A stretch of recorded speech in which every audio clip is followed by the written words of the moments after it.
तुला मग मग पोटभर खा. आपण जर जेवण मागितलं असतं तर कोणीही दिलं असतं.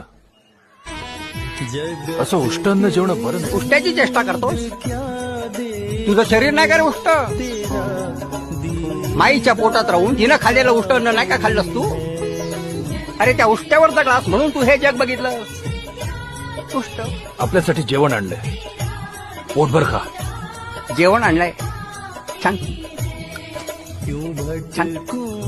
प्रेमाची भाजी, मायेचा भात आणि सुखाची पोळी. वेगळं करून कसं चालेल?